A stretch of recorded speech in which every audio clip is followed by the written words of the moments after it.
साधारणतः मनुष्य के जीवन में, या कहना चाहिए मनुष्य किसी न किसी से प्रेम करता है। प्रेमी किसी प्रेमिका से प्रेम करता है,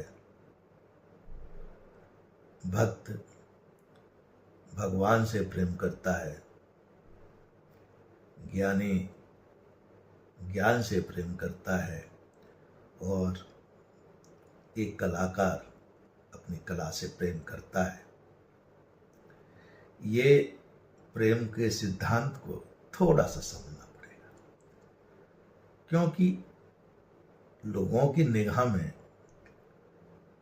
ये प्रेम है, परंतु हो सकता है उसके अंदर मोह हो, ममता हो। तो इस सिद्धांत को समझेंगे। प्रेम बंधन का कारण नहीं है, ज्ञान भी बंधन का कारण हो सकता है, कलाकार की कला भी उसके लिए एक बंधन का कारण हो सकती है, परंतु प्रेम बंधन का कारण नहीं है, बल्कि प्रेम एक मुक्ति का कारण है। प्रेम से मुक्ति मिलती है, प्रेम बंधनों से मुक्त करता है। प्रेम करुणा को जन्म देता है, प्रेम दया को जन्म देता है। प्रेम ये चाहता है कि अपने प्रेमी को जितने से जितना सुख दे सकें वो प्रदान करें। प्रेम में एक भावनात्मक, स्पिरिचुअली, आत्मिक चेतना का विकास होता है। भगवान भी भक्त से प्रेम करता है, भक्त भी भगवान से प्रेम करता है, परंतु मोह में एक अहंकार छिपा रहता है, एक मैंपना छिपा रहता है कि हम जिससे प्रेम करते हैं उसको कुछ दें, सांसारिक वस्तु दें, उसको ऐश्वर्य दें, उसको धन दें, या उसको कुछ ऐसी वस्तु दें जिससे वो बहुत बड़ा आदमी बन जाए। तो ये मोह है, अज्ञानता का कारण है। प्रेम संस्कार देता है, मोह संसारी वस्तु देता है। द्रोणाचार्य जी ने अपने पुत्र अश्वत्थामा को धनुर्विद्या सिखाई, लेकिन संस्कार नहीं दिए।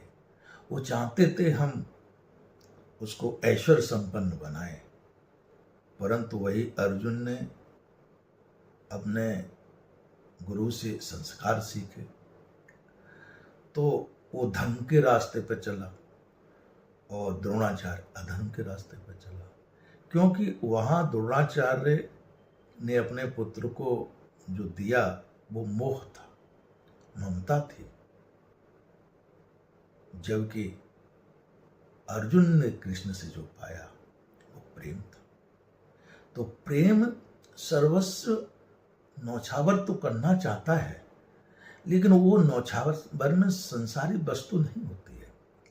वो स्पिरिचुअल, आत्म चेतना का विकास हो, आनंद हो, मुक्ति हो, और उस मुक्ति से वो सदैव एक धर्म के मार्ग पर चले। ये प्रेम का सिद्धांत है। ये विशेष तरह की चेतना का विकास होता है प्रेम में।